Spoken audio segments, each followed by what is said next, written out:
Todos, quero cumprimentar o secretário José Carlos Custódio, cumprimentar a nossa secretária Josiane, declaro aberta a audiência pública. Peço para a secretária ler o ofício.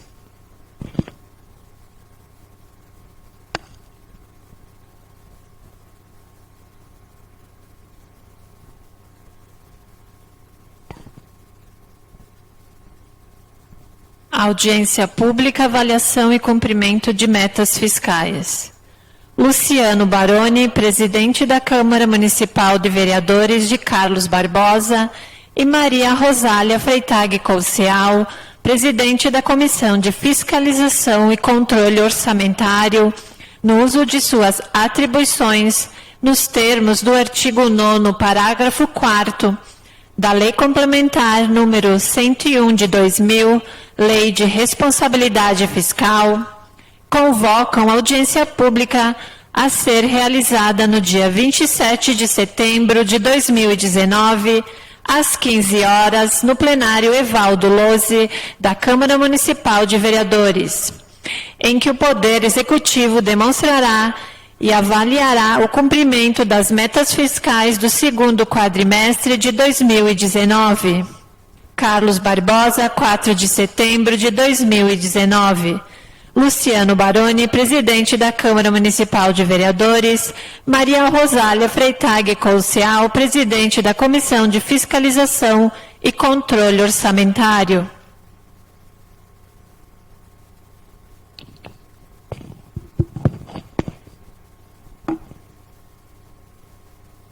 Passa a palavra, então, ao secretário José Carlos Custódio.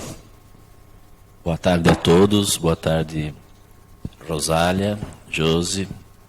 Então, estamos novamente aqui para cumprir o que determina, então, a Lei de Responsabilidade Fiscal, né? Então, quanto à avaliação das metas do segundo quadrimestre de 2019. Então, iniciamos pelo item 1, que é metas fiscais. Então, o resultado primário, principal indicador de solvência fiscal do setor público, tem por finalidade demonstrar a capacidade do município em honrar o pagamento da sua dívida, utilizando as receitas próprias. No cálculo são consideradas as chamadas receitas e despesas fiscais, que não incluem para o lado das receitas as financeiras, operação de crédito e alienação de bens, e ao lado da despesa, a concessão de empréstimo e o pagamento de serviço da dívida, juros, encargos e amortizações. No período de janeiro a agosto, então, de 2019, o resultado primário foi de R$ 5.858.400,39. Esse valor é R$ 14.521.802,25, superior ao fixado no anexo de metas fiscais da LDO 2019, no montante de menos R$ 8.863.401,86. O desempenho favorável demonstra que as receitas fiscais foram suficientes para suportar integralmente as despesas fiscais, inclusive o pagamento da dívida e encargos, cujo dispêndio totalizou no período R$ 2.520.030,92. O superávit deveu-se principalmente pelo aquecimento da economia, pela antecipação dos vencimentos da cota única do IPTU e consequente aumento das receitas. E muito também deve-se pela constante vigilância dos gastos e contenção das despesas, principalmente as de serviços terceiros e despesas de capital. Resultado nominal. O resultado nominal abaixo da linha foi de R$ 6.787.807,40, correspondendo à diferença apurada entre a dívida consolidada líquida, apurada neste quadrimestre, no montante de menos R$ 132.070,53, pelo montante de R$ 6.655.736,87, apurado em 31 de 12 de 2018. Este demonstrativo apresenta um resultado favorável do ativo disponível, acrescido dos haveres financeiros e reduzidos os restos a pagar, em relação à dívida consolidada no período. Receita. A receita orçamentária total atualizada, que compreende a soma das receitas correntes e as de capital e as deduções para o Fundeb, foi estimado para o período em R$ 96.066,666,66. A receita efetivada no período de janeiro a agosto de 2019 alcançou R$ 97.846.364,69, tendo sido arrecadado, portanto, 101,85% da meta do período. O desempenho da receita teve um resultado positivo no período, principalmente pela arrecadação das receitas tributárias, que pelo calendário efetivaram-se a maior neste período. Receitas correntes. O total da receita corrente estimada para o período, de acordo com a programação financeira, foi de R$ 99.276.400. Valores realizados corresponderam a R$ 99.267.001,92, inferior 0,094% da meta estabelecida. Praticamente quase acerto na loteria aqui nesse valor, né? Neste grupo, as receitas mais significativas são as transferências correntes, com 62,79% do total da receita corrente realizada.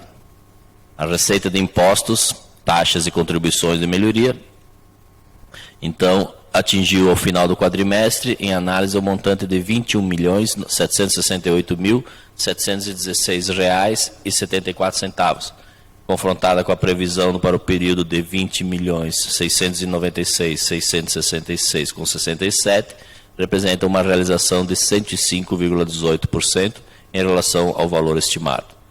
A arrecadação de IPTU alcançou 136,18% da meta do exercício, ou seja, previu-se ingresso de R$ 6.730.000, tendo sido arrecadado R$ 9.164.804,02.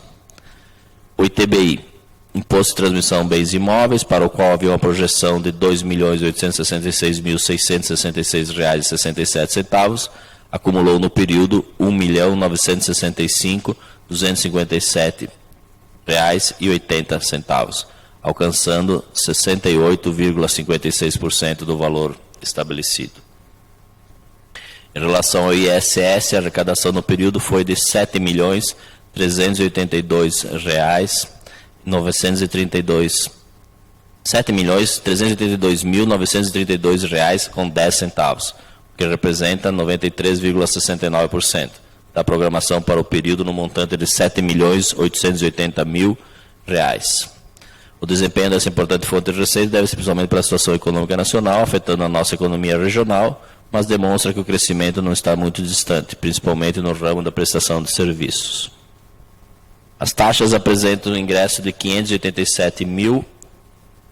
587.012,90, quanto uma projeção para o período de R$ 423.333,33. Arrecadou-se, portanto, 138,66% do valor previsto. Contribuição de melhoria possui uma previsão de R$ 11.333,33, realizou-se no período R$ 39.566,93, portanto, 349,12% do previsto. Contribuições.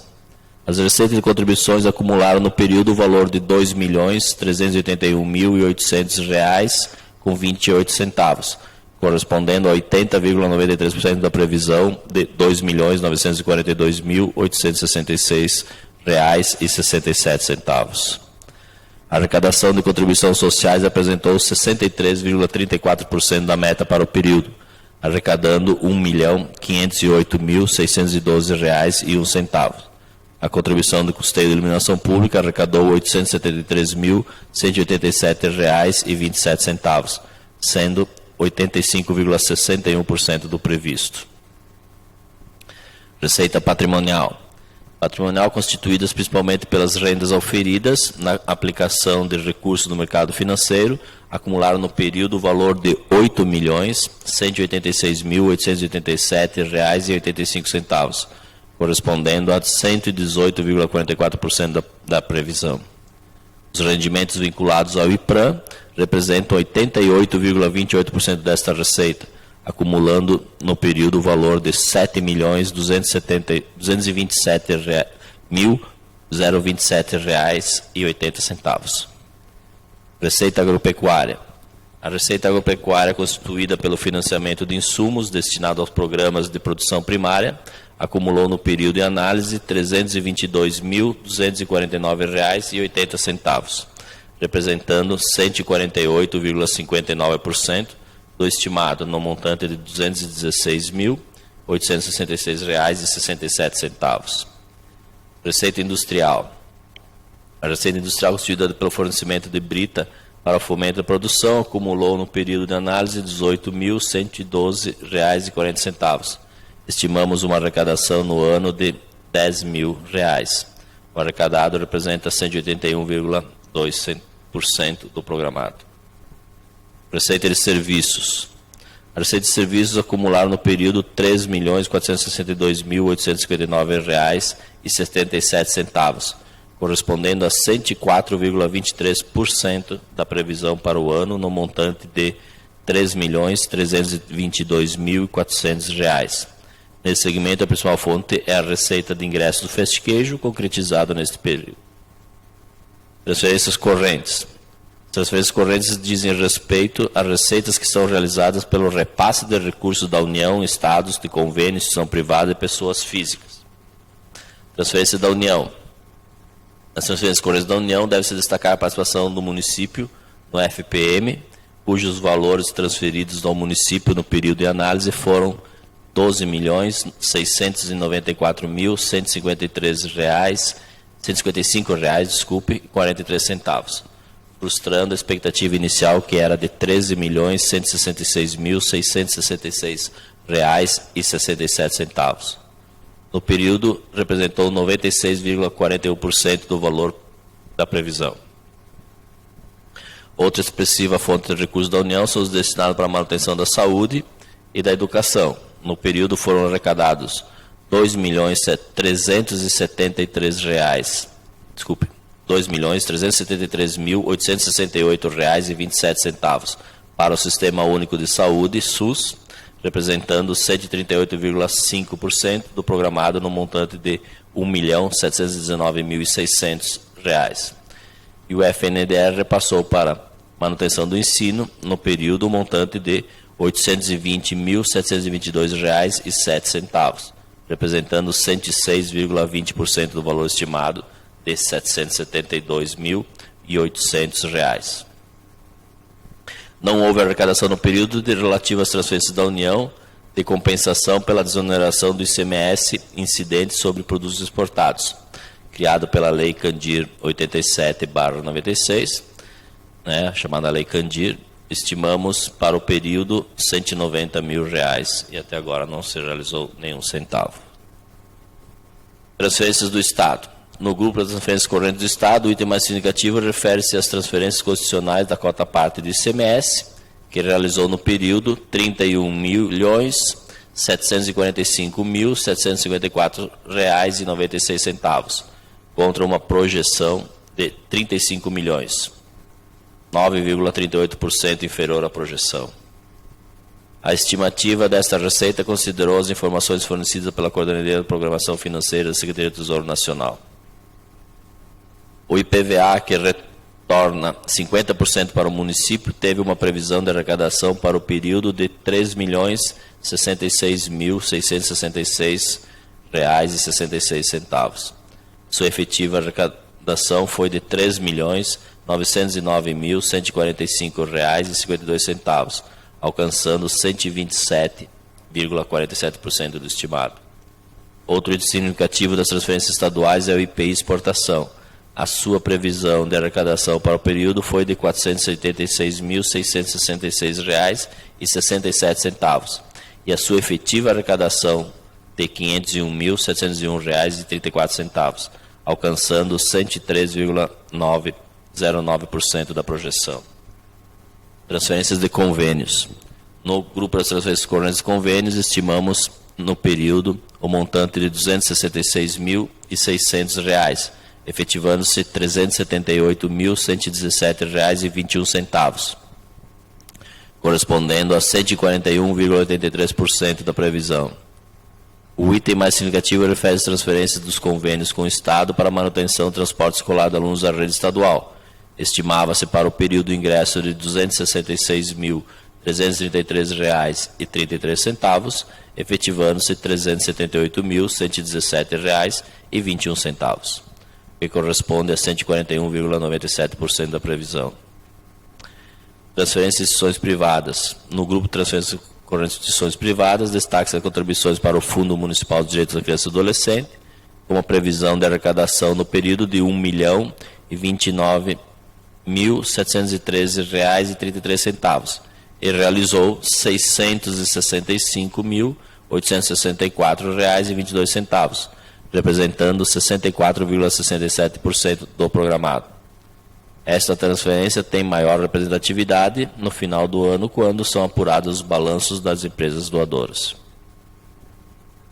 Outra expressiva receita de transferência de instituições privadas é a contribuição para a manutenção da educação infantil.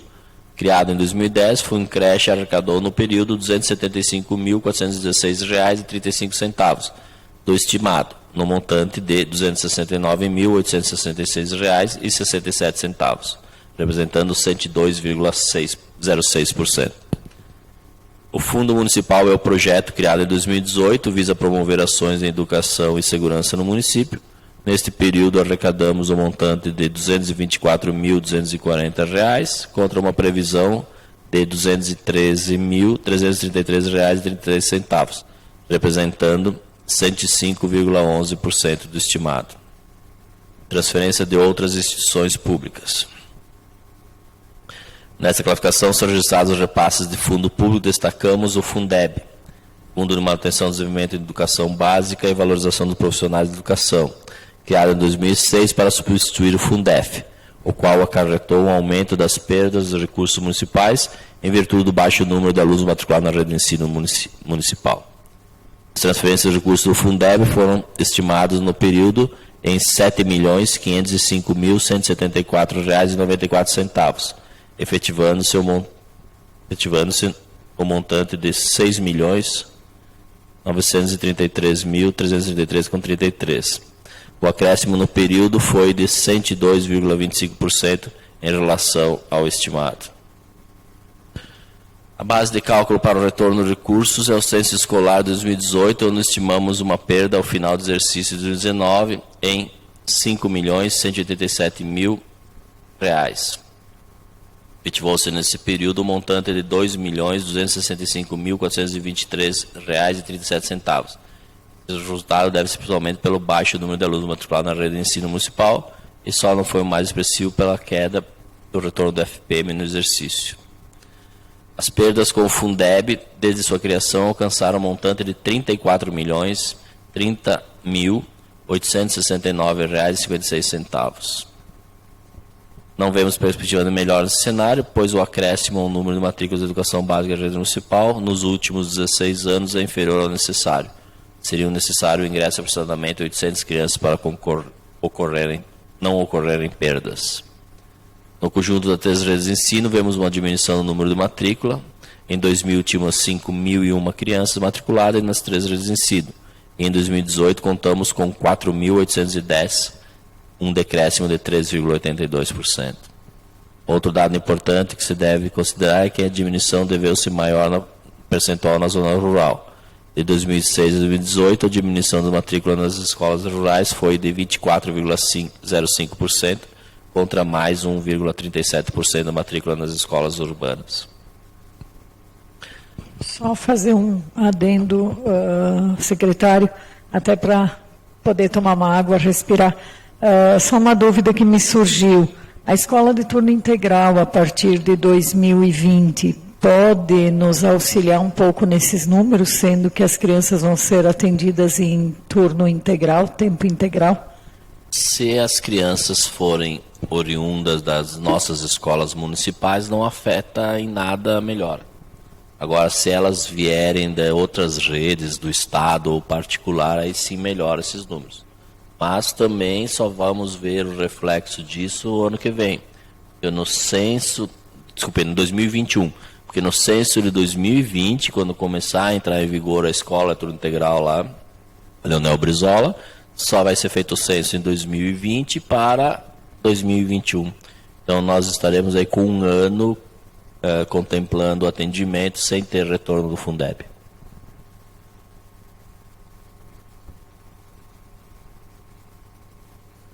Passar, então, a próxima página. Transferências pessoas físicas. Transferências pessoas físicas corresponde à contribuição ao Fundica, efetuada por pessoas físicas, e no período de análise foi arrecadado R$ 27.700 contra uma estimativa inicial de 20 mil. O arrecadado representou 138,50% do estimado.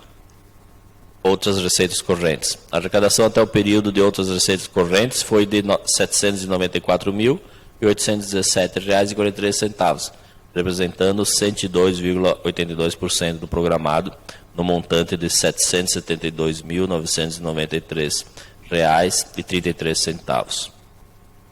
Destaque-se as receitas de compensação financeira entre o RPPS e o RGPS, que atingiram o montante de R$ 331.768,10, representando 64,63% do valor estimado de R$ 513.333,34. Receitas de capital. Nesta categoria são registradas receitas de recursos recebidos de outras pessoas de direito público ou privado, destinadas a atender despesas classificáveis em despesas de capital. Operação de crédito.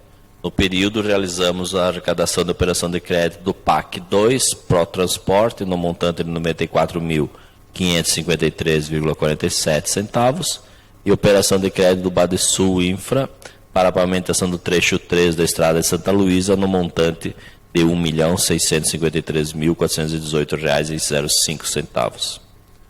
Alienação de bens. A alienação de bens móveis realizou no período um montante de R$ 55 mil, e em imóveis não houve receita desse período.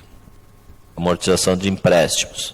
No grupo de amortização de empréstimo corresponde à amortização do loteamento de Fiore, onde estimava-se a arrecadação de R$ 26.666,66 para o período, e realizamos R$ 23.623,13, correspondendo a 88,59% do estimado. Transferências de capital. Transferências de capital efetivaram-se no montante de R$ 760.486,73. As principais transferências são as obras de pavimentação da Avenida Quênia, no montante de R$ 138.180. Na Rua Garibaldi com Assis Brasil, no montante de R$ 12.708,12. A receita para aquisição de reto escavadeira do programa Prodesa, no montante de R$ 175.500. Transferência do FNDE para aquisição de imobiliário, no montante de R$ 352.170,52. Transferência do Ministério do Esporte para obras no ginásio 5 Alto, no montante de R$ 61.927,39. E receita de atenção básica para a Academia de Saúde, no montante de R$ 20 mil. Receita corrente intra-orçamentária. São as receitas correspondentes a contribuições sociais, previdenciárias, e são destinadas para a cobertura de benefícios concedidos para a formação de reservas atuariais. Contribuições sociais. Contribuição social no período foi de R$ 6.852.784,01, representando 87,85% do projetado, no montante de R$ 7.800.666,67. Reduções da receita corrente. As deduções da receita corrente são as relativas aos descontos de antecipação, perdas de rendimentos e outras deduções para fundos intergovernamentais, e elas correspondem a uma retenção financeira. Então, dedução de impostos, nós temos as correspondentes ao desconto concedido aos contribuintes que pagaram em cota única o IPTU 2019, estimamos descontos de até R$ 950 mil, e no período efetivou-se R$ 915.578,74. Reduções de contribuições de melhoria. Igualmente, aos impostos, a dedução de contribuição de melhoria corresponde ao desconto concedido aos contribuintes que pagaram em cota única. Estimávamos R$ 1.000 de desconto, e neste período efetivou-se o montante de R$ 3.280,39. Deduções de receita patrimonial são as deduções de receitas patrimoniais correspondentes às perdas de rendimentos de aplicações de recursos do IPRAM relativos à renda fixa e renda variável. Nesse exercício, realizaram perdas de R$ 80.913,34. Deduções de transferências correntes. As deduções de transferências correntes correspondem aos 20% retidos para a formação do Fundeb e correspondem a uma retenção financeira. Estimamos uma dedução no período de R$ 10.391.333,33, efetivando seu montante de R$ 9.770.598,31, ou seja, 94,03% do projetado. Passamos agora para a análise da despesa. Considerando todas as fontes de recurso, a despesa total liquidada nela incluída a transferência de cota patronal para o IPRAM, PROARTE e o Legislativo, neste período apresentou uma execução inferior à receita total realizada, no montante de R$ 97.846.364,69. Os valores acumulados à correlação despesa total pela receita demonstram superávit orçamentário de R$ 16.637.580,04. A meta estabelecida para assegurar o equilíbrio consiste em obter uma relação despesa pela receita não inferior a 3%, sendo que o resultado obtido foi de 17%, que permite confirmar o cumprimento da meta. A despesa liquidada no acumulado no período realizou R$ 81.218.784,65, correspondendo a 71,67% da despesa empenhada, no montante de R$ 113.308.702,49. Com relação ao pagamento da dívida pública, juros e amortização no período, alcançou o montante de R$ 2.614.125,64, representando 3,22% da despesa liquidada. Já em relação às despesas com investimento, essas alcançaram 5,01% da despesa liquidada, totalizando R$ 4.070.020,37. Despesa de pessoal e limites da Lei de Responsabilidade Fiscal.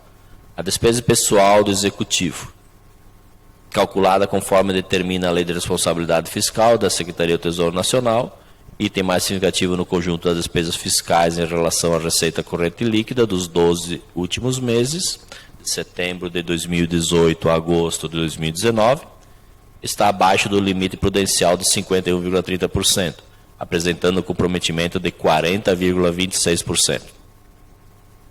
Apesar da crise econômica que retraiu a arrecadação, conseguimos manter um nível de comprometimento baixo, bem como o aumento vegetativo do quadro de servidores e das políticas de valorização do servidor estatutário, demonstrando a responsabilidade dos gestores em relação ao gasto de pessoal. Despesa pessoal legislativo. A despesa pessoal do Poder Legislativo também segue os ditames da Lei de Responsabilidade Fiscal e Secretaria do Tesouro Nacional, tendo alcançado o comprometimento de 0,79% da receita corrente líquida dos 12 últimos meses, setembro de 2018 a agosto de 2019, estando abaixo do limite prudencial de 5,7% dos gastos. Despesa com manutenção e desenvolvimento do ensino.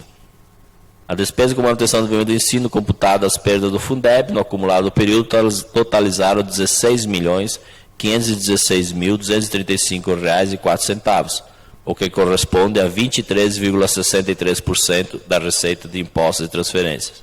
Observa-se nesse caso que o município, no período de análise, momentaneamente não atendeu o limite de 25% estabelecido na Constituição Federal. Conforme demonstrado na linha 29 do quadro 11, em função do número de alunos matriculados no ensino fundamental, o município é deficitário em relação ao Fundeb. Assim, a perda no período de R$ 2.265.423,37 está sendo computado como gasto de educação para fins de apuração do limite. Também em cumprimento do artigo 7 da Lei Federal 9.424, que obriga a aplicação de uma parcela não inferior a 60% dos recursos do Fundeb na remuneração de profissionais do magistério em efetivo exercício de suas atividades no ensino fundamental público, o município aplicou 65,65% dos recursos recebidos do Fundeb, atendendo o dispositivo legal supracitado. Dado importante em investimento em educação é que não é computado nos gastos mínimos dos 25 da receita resultante de impostos, é o transporte universitários. Em 2017 foi empenhado um montante de R$ 3.470.760,53, representando 18,40% do montante aplicado na manutenção do ensino da educação básica. Em 2018, o montante empenhado foi de R$ 3.197.149,98, representando 15,43%. Neste ano, especificamente nesse período, o município empenhou o montante de R$ 3.300.000 e liquidou o montante de R$ 2.242.400,00, representando 13,58% do aplicado efetivamente em manutenção do desenvolvimento do ensino. Despesas com ações de serviço público de saúde. Os gastos de saúde atingiram no período o montante de R$ 12.951.389,91, o que corresponde a 18,53% sobre a receita líquida de impostos e transferências. Observa-se, portanto, o cumprimento do limite mínimo de 15% estabelecido na Emenda Constitucional 29. Dívida pública consolidada. A dívida consolidada por contratos em 2019 alcançou um montante de R$ 20.831.884,28, apresentando um decréscimo de 0,95% em relação ao montante do exercício anterior de R$ 21.030.739,48. Igualmente, a dívida consolidada líquida por contratos no período, no montante de R$ 132.070,53 negativos, apresentou um decréscimo de 101,98% em relação ao saldo do exercício anterior, no montante de R$ 6.655.736,87. Este resultado deve-se pelo aumento da disponibilidade de caixa em 2019, em comparação ao exercício anterior. Em decorrência desse decréscimo, a relação entre a dívida consolidada líquida e a receita corrente líquida ficou em menos 0,11%, contra 5,86% no exercício anterior, demonstrando que o município atendeu à determinação da Resolução 40 do Senado Federal, ao qual disciplina que a dívida consolidada líquida não pode ultrapassar 1,2 vezes a receita corrente líquida. O passivo atuarial ao final do quadrimestre totalizou R$ 86.260.395,90 e as reservas financeiras alcançaram um montante de R$ 94.647.790,29. Então, finalizando, o comentário final, os resultados apresentados permitem concluir que a meta fixada para o resultado primário para o período foi superada, as despesas com pessoal e a dívida consolidada líquida com proporção da receita corrente líquida encontram-se abaixo dos limites legais. O gasto com educação neste período não foi alcançado, visto que as ações de educação iniciaram fortemente no período e, historicamente, é este o comportamento. Os gastos de saúde estão acima dos limites mínimos legais estabelecidos. Fica demonstrado, assim, o resultado positivo das metas fiscais estabelecidas, bem como o atendimento, exceto a educação, lógico, dos requisitos da Lei de Responsabilidade Fiscal. Eram essas as considerações que tinham que se fazer quanto à avaliação das metas fiscais e estou à disposição para qualquer esclarecimento que fizer necessário. Eu quero agradecer, secretário, bem definido, bem explicado, e com isso a gente chega ao entendimento que os gestores estão realmente preocupados e estão fazendo um bom trabalho com o nosso governo. Eu estava vendo os números em relação aos funcionários, e nós estamos com 10% abaixo da média que poderia ter de servidores públicos, de valores que poderíamos gastar referente. Hoje gastamos 40,26, que poderia ser 51, e prestamos o serviço que o nosso povo precisa, mesmo com esse pessoal enxuto, assim como na saúde e na educação. Então, só temos que agradecer, parabenizar nossos gestores e na tua pessoa, que que faz a gestão do dinheiro público no nosso município, ao mando do prefeito Zibete, mas a gente sabe que quem cuida de toda essa parte é você, então, em nome do Legislativo, eu só tenho que agradecer.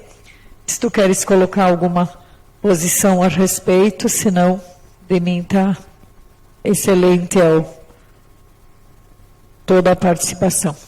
Eu só queria fazer uma colocação de um tema que está tirando, vamos dizer assim, muito sono de todos os municípios da nossa região e de grande parte do estado do Rio Grande do Sul e do país.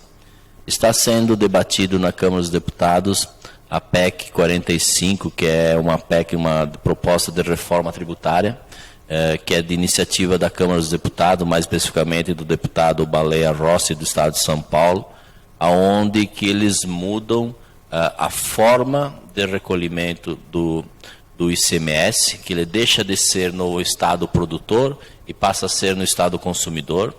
Eles mudam a forma de distribuição do ICMS, que deixa de ser pelo valor adicionado, que seria a riqueza produzida no município, e passa a ser per capita pela população, né? E também ele agrega, essa proposta agrega o ISSQN nesse imposto IBS.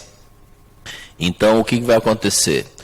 Nós, aqui em Carlos Barbosa, nós arrecadamos de ISS em torno de 10 milhões anos. 75% desses 10 milhões, 7 milhões e meio, vão passar direto para o governo do estado. E 25% dele vai formar um bolo, onde que esse bolo vai ser dividido pela população do estado e de volta pelo número de habitantes em Carlos Barbosa.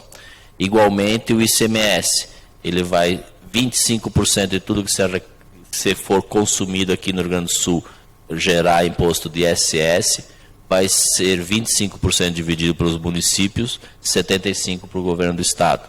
Com isso, nossa estimativa, os cálculos que nós fizemos, o município de Carlos Barbosa vai perder ou deixar de arrecadar pela forma com que está sendo discutida essa PEC, em torno de 35 milhões. 35 milhões, um orçamento de 100 milhões, automaticamente é 35% da nossa receita. Então, tudo o que está sendo prestado hoje para o município de Carlos Barbosa, em área de saúde, qualidade na saúde, educação, transporte, segurança, tudo isso vai ser, num certo tempo, perdido. Vai ser deixado de aplicar para o município. Por quê? Porque nós não vamos ter mais recursos suficientes para poder continuar da forma como ele está. Igualmente, no caso você falou dos funcionários, igualmente será o nosso gasto de pessoal de funcionário, porque a folha ela é irredutível, tu não tem como diminuir salários. Então, o que vai acontecer? O nosso gasto pessoal vai subir muito. Automaticamente não vai ser concedido mais reajustes, não vai ter mais contratação de servidores para atender as demandas da municipalidade. Então, esta PEC é uma PEC que está preocupando muito todos os municípios. Na próxima terça-feira vai ter uma reunião de prefeitos da MEDNA aqui em Carlos Barbosa, onde nós vamos estar debatendo os efeitos dela em todos os municípios da região. E assim vamos tentar, de alguma forma, fazer algum movimento em Brasília para que ela não seja aprovada ou que seja alterada a forma como ela está sendo constituída. Então, é uma notícia um pouco ruim, preocupante, que está tirando o sono de todos os prefeitos e inclusive nós aí na Fazenda também, porque são 35% de recursos que hoje você pega 35 milhões, aproximadamente 20 milhões é para todo o orçamento da saúde. Então, toda a saúde fora, mais metade do orçamento da educação, de torno de 30 milhões. Então, é muito preocupante e nós esperamos que consigamos sensibilizar os deputados no sentido de que não aprovem esta PEC. É importante, secretário, esse assunto. Foi debatido em outra reunião que eu estive presente também. E se nós pensarmos, como o senhor colocou, nós podemos pensar que em todos os serviços que nós prestamos no município hoje, se ela for aprovada, nós vamos diminuir 35%. Isso em todo o serviço. porque automaticamente não vai se poder tirar 35% num setor só. Vai ter que diminuir 35% em todo o setor e, claro que nós sabemos que funciona dessa forma. Município como o nosso se destaca nos índices estaduais, federais, em função da pujança que nós temos aqui. Mas é de um povo que trabalha, é de empresas que aplicam, e seria bem injusto com os municípios que têm esta situação se tornar iguais, porque, querendo ou não, essa lei vai igualitar e nós vamos receber per capita. Isso vai ser bem ruim para nosso município e tantos outros que têm uma economia, tem uma grande economia, digamos. Claro que quem pensou nesse projeto pensou em municípios menores, com menos renda, mas se o município está como está, são porque pessoas aplicaram, trabalharam e buscaram para isso. Então, vamos acreditar que não vai acontecer esse problema, porque realmente é bem ruim para o nosso município. Os serviços que são prestados aqui, que são destaque em todo o estado, muita coisa vai ter que parar, muita coisa nós vamos ter que parar de fazer para os nossos munícipes. Tem coisas que nós não vamos poder diminuir e manter, né? Porque provavelmente vamos ter que manter o máximo que nós puder na saúde. Aquilo que não é necessário, não é primordial, não é de extrema urgência, vamos dizer assim, que seja emergencial, que for necessário manter 100% dele, provavelmente vai ser cancelado. Então, talvez alguns programas que hoje o município tem, que hoje o município mantém, talvez sejam cancelados na sua totalidade, né? O que vai acontecer também com essa PEC, não é só o município que vai ser afetado. A própria iniciativa privada ali fora também vai ser afetada, porque você pega e junta o imposto do ISS, mais o imposto do ICM, mais o imposto do IPI, junta todo ele, a lei fala que vai somar as alíquotas, né? Então você pega ali 15% de IPI, mais vamos botar 20% de ICMS, 35%, e mais 5% de ISS, 40%. Uma escola, uma empresa que tinha somente serviço, que recolhia 5%, vai passar a recolher 40%. Uma empresa que recolhia os 20% de ICM, mais os 15% de IPI, vai passar a recolher 40%, vai acrescer os 5% de ISS que ela não recolhia. Então também vai refletir na iniciativa privada, vai refletir nas pessoas, no consumo, porque vai aumentar o preço das coisas, porque está sendo tributado mais. Escolas provavelmente vão subir de 20% a 30% o valor da mensalidade. Prestadores de serviços, empresas que eram exclusivamente serviços, vão passar a aumentar seus preços. Uma empresa, vamos dizer, de comunicações, de telefonia, que recolhia só 5% de ISS, vai passar 40% na conta. Então, ela vai afetar a todo mundo, indistintamente, né? E prejudicando mais o estado do Rio Grande do Sul também, em função que o estado do Rio Grande do Sul é um estado extremamente produtor. Nós produzimos mais do que a gente consome. Então, nós exportamos mais para outros estados, para fora do país, muito mais. Então, o nosso bolo tributário, se hoje ele é 32 bilhões, talvez venha a 27, 26 por si só, ali já vai ter uma queda. E mais a distribuição per capita, mais ainda, porque nós não temos uma população tão grande quanto o suficiente para poder equilibrar o retorno o que existe hoje com o futuro. Então, a situação ela é grave, né? Seria bom até que as câmaras de vereadores participassem das reuniões e dos debates, que começassem a se mobilizar, chamar os seus deputados federais aqui do estado do Rio Grande do Sul, para que juntos nós pudermos, de alguma forma, ou não aprovar, ou mudar a forma como está sendo constituída. Agradeço a preocupação e o conhecimento, secretário, que o senhor está passando para nós, e infelizmente é uma realidade, né? Nós vamos diminuir praticamente com isso, em outras palavras, 35% da nossa qualidade de vida. para os munícipes, serviços prestados, para as empresas.